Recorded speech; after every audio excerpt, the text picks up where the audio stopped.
I grew up in a small town back in Germany in the early 1980s.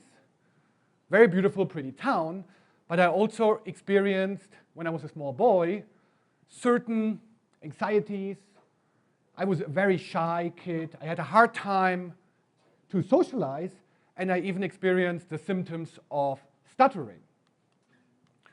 So at the age of 10, I thought to myself, something needs to change if I want to have a happy life.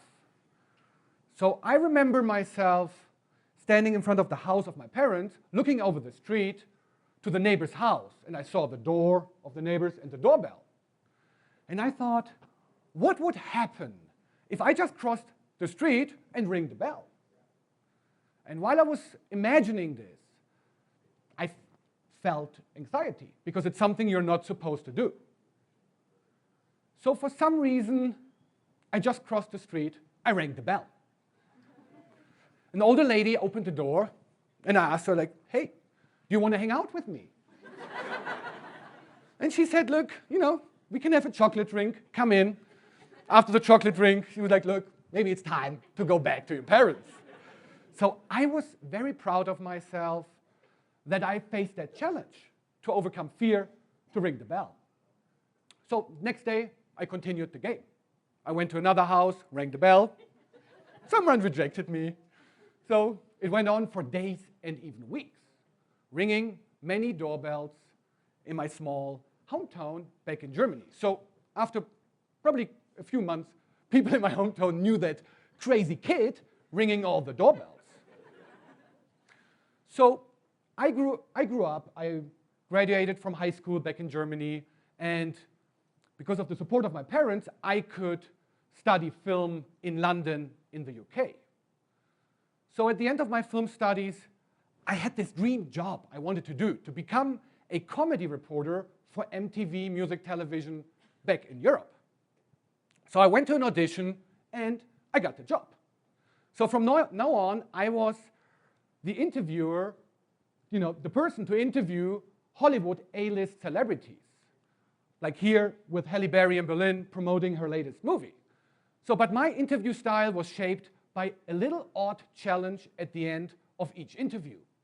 A little odd challenge which is changing the game between the reporter and the celebrity, and the audience at home watching the show was waiting for that challenge to happen. So in this case with Halle Berry, I interviewed her about Catwoman, the movie, and at the end, I had to pull out my eyelash and give it to her as a present.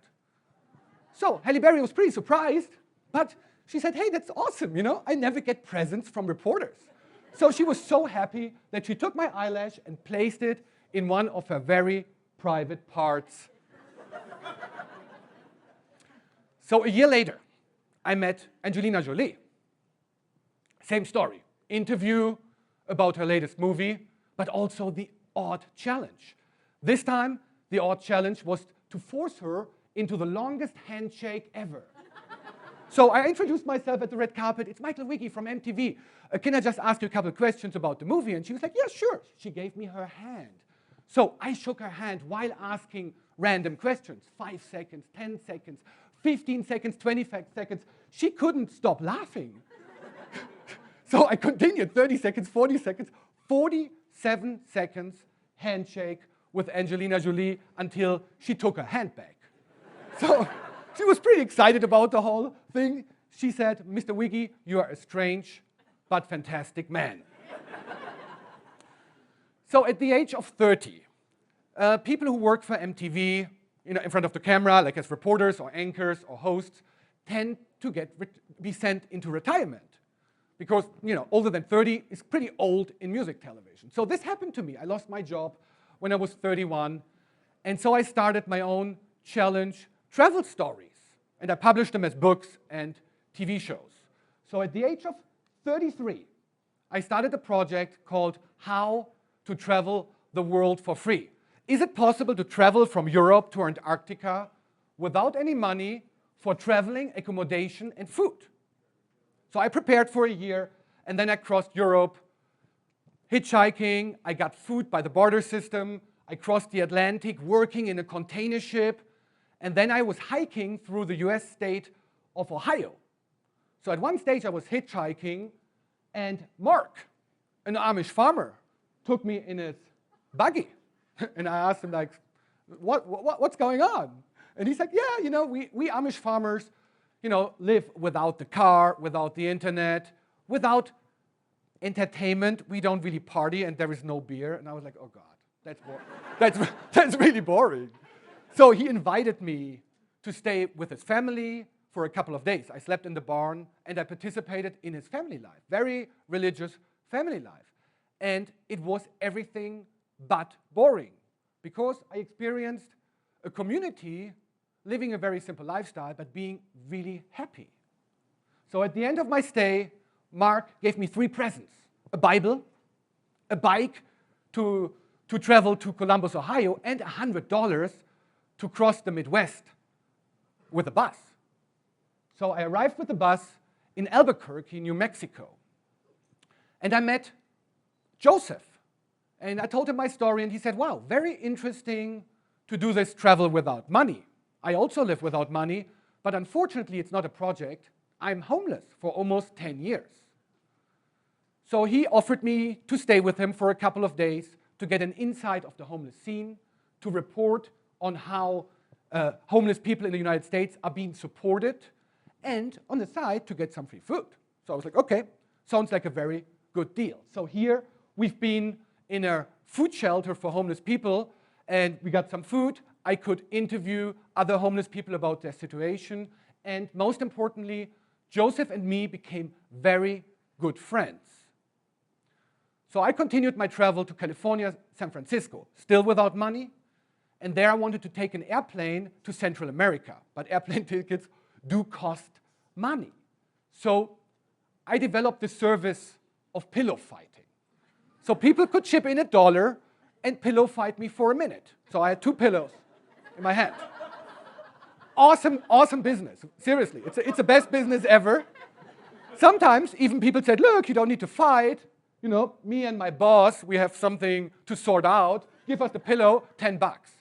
So I made $300 within 10 days in San Francisco, and I could travel to Central America, and from there I could continue without money to South America, work on another ship to Antarctica. There I was. I finished my greatest adventure in my life. And many people made this possible, people who supported me. And many of these people I really met by ringing a doorbell because I needed a place to sleep. So after this trip, I published a book and a TV show called How to Travel the World for Free, since I did film myself with that little camera on the photo. So first I published this in Europe, then in the United States. So a year later, the phone rang. I was still living in Germany, and the lady introduced herself to me as the producer of The Tonight Show. And she said, yeah, I spoke to Jay Leno, and he really likes your story, and he wants you to be on the show to talk about how to travel the world for free. He thinks it's pretty interesting. So do you want to come? And I was like, well, I'm pretty busy. No, just kidding. Already in the plane. Biggest dream ever to be on The Tonight Show. So I was backstage. The show was already running in Los Angeles, and I could see Jay Leno just interviewing Katy Perry. And in the middle, there was a chair waiting for me to go on stage. And at this time, I got really anxious. You know, it felt like, you know, this is too big for me. I'm just this guy from the countryside, and they are these people from Hollywood. And I got so anxious that I thought I couldn't make it on stage. But I reminded myself to the doorbell game of my childhood, ringing 100 bells. And I realized that was much more difficult than just going on stage and talking about your travel. So I went on stage. I wasn't nervous anymore. So here I was, Katy Perry, joking around with me, interviewed by Jay Leno. It was an awesome show, a great experience. A year later, I received an approval for the American green card, and I moved to the United States. So now, here I am, working in supporting other people to find and live their dreams.